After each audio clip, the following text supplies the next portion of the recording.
कई बार भगवान हमारे रिश्ते खुद तोड़ देता है ताकि कोई हमारी जिंदगी खराब ना कर सके। दुनिया में सबसे खुश लोग वही हैं जो ये जान चुके हैं कि दूसरों से किसी भी तरह की उम्मीद करना बेकार है।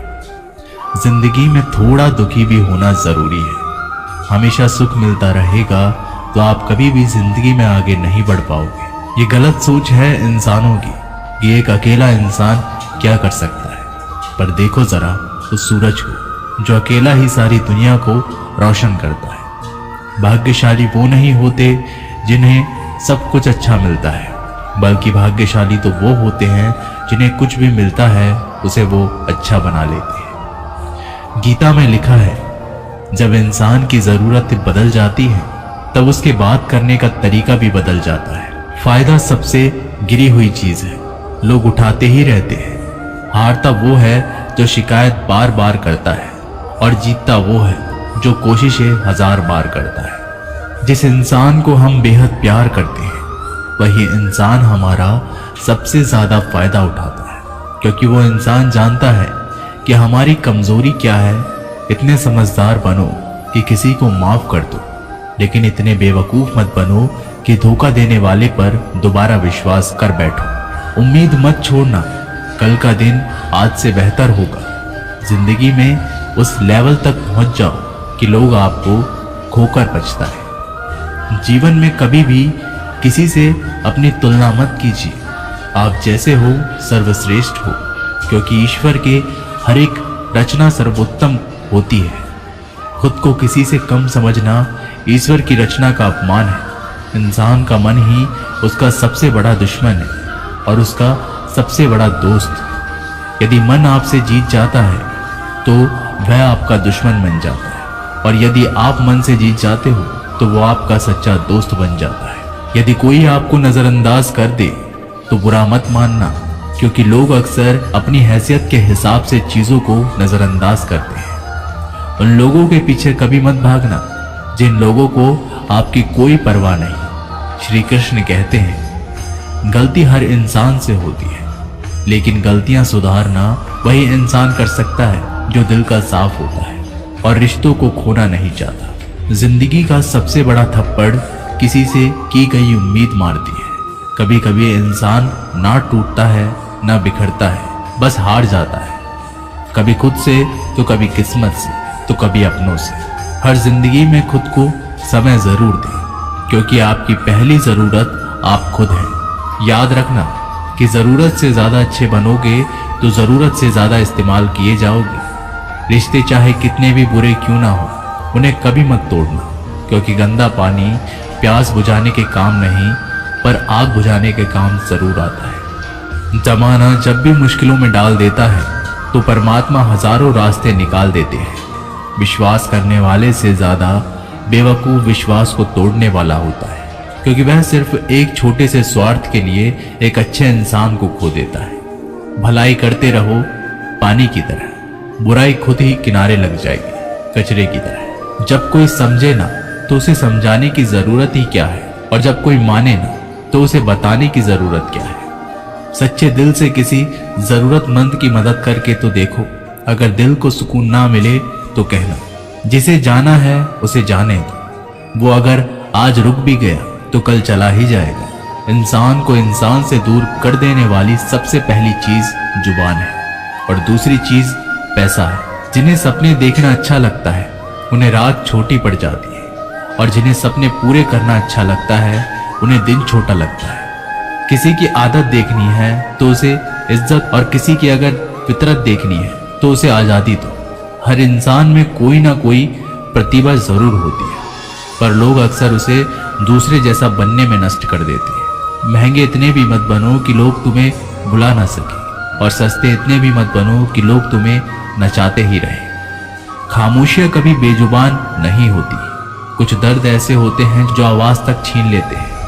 आजकल के लोग आपकी एक गलती के पीछे आपकी सारी अच्छाइयां भुला जाते हैं। जितना लोगों को समझते जाओगे उतना ही अकेलापन और भी अच्छा लगता जाएगा। खत्म हो जाएंगे वो भी रिश्ते जिनसे मिलकर लगता था कि ये उम्र भर साथ देंगे।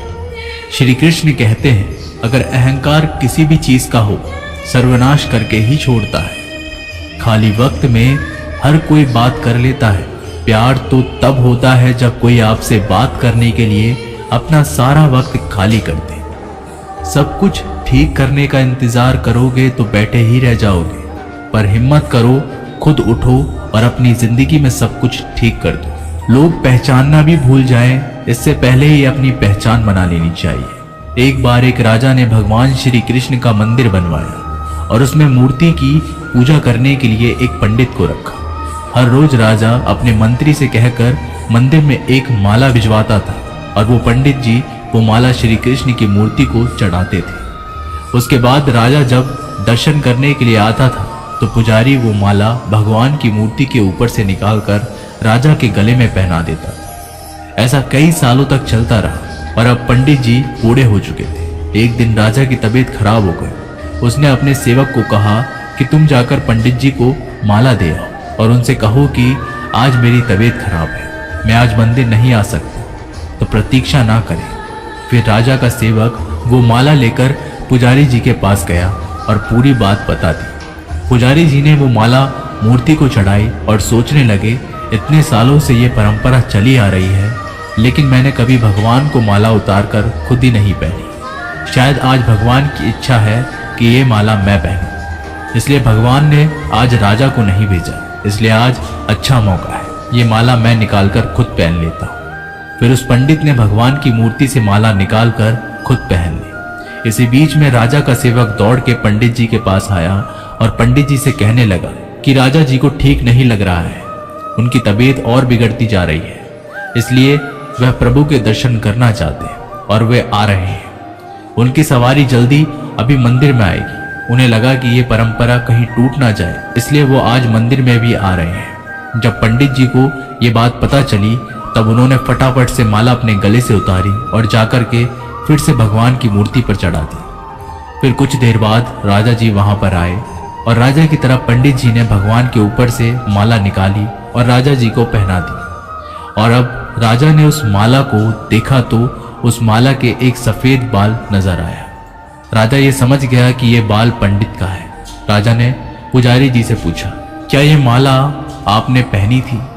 इसमें सफेद बाल कहाँ से आया? ये सुनकर पुजारी जी घबरा गए। उन्हें लगा कि अगर ये सत्य बोल दूं तो मुझे राजा दंड देंगे, इसलिए वह पुजारी ने कहा, ये बाल तो श्री कृष्ण का है। राजा को ये बात सुनकर बहुत गुस्सा आया। उन्होंने कहा, तुम झूठ बोल रहे हो, भगवान के कब से सफेद बाल होने लगे? राजन ने कहा, मैं फिर कल आऊंगा और श्रृंगार के समय देखूंगा कि उनके बाल सफेद हैं या काले। अगर बाल काले निकले और सफेद नहीं निकले, आपको कल ही मृत्यु दंड दिया जाएगा, क्योंकि आपने मुझसे झूठ बोला है। राजा ये कहकर वहां से चला गया। इधर पुजारी भगवान के चरणों में गिरकर रोने लगा, हे प्रभु, मुझे माफ कर दीजिए, मैं लोभ में आ गया था, मुझे लगा मुझे ये माला पहन लेनी चाहिए, मुझे बचा लीजिए, नहीं तो कल राजा मुझे मार देंगे। वो पुजारी पूरी रात भगवान के चरणों में गिरकर रोने लगा, विनती करने लगा, प्रभु मुझे बचा लीजिए। अगली सुबह राजा श्रृंगार के समय मंदिर में पहुंचा। राजा ने भगवान की मूर्ति के ऊपर से मुकुट निकाला और उनके बाल देखे तो राजा चौंक गया, क्योंकि भगवान की मूर्ति के ऊपर सफेद बाल थे। राजा ने सोचा कि यह पुजारी की कोई चाल है, इसने मौत की सजा से बचने के लिए भगवान के बाल सफेद कर दिए। राजा ये बाल असली है या नकली, इसकी जांच करने के लिए बाल तोड़ने लगा। जैसे ही राजा ने कुछ बाल तोड़े तो मूर्ति में से खून की धारा बहने लगी। राजा भगवान के चरणों में गिर गए, क्षमा मांगने लगे और रोने लगे, मुझे माफ कर दीजिए। तभी मूर्ति में से एक आवाज आई, राजा तूने मुझे सिर्फ मूर्ति माना, इसलिए मैं तुम्हारे लिए सिर्फ एक मूर्ति हूँ। लेकिन पुजारी ने मूर्ति में साक्षात भगवान देखा, इसलिए मुझे मेरे भक्त की रक्षा करने के लिए मेरे बाल सफेद करने पड़े और खून की धारा बहानी पड़ी, ताकि मैं तुम्हें समझा पाऊं कि जहाँ भाव है वहाँ भगवान है। अगर आप वाकई में भगवान का स्मरण करते हैं, उन्हें देखना चाहते हैं, तो आपके अंदर सिर्फ भाव होना चाहिए। ये एक छोटी सी कहानी हमें शिक्षा देती है कि भगवान के आशीर्वाद के सिवा कुछ भी असंभव नहीं। अगर आप सच्चे दिल से भगवान को पुकारते हैं तो भगवान आपकी मदद के लिए जरूर आते हैं। हम आशा करते हैं कि आप लोगों को ये वीडियो जरूर पसंद आई होगी। अगर आप लोगों को ये वीडियो पसंद आई हो तो हमारी वीडियो को लाइक करें, ऐसे ही जीवन बदलने वाली वीडियोस के लिए हमारे चैनल को सब्सक्राइब करें। जय श्री कृष्ण।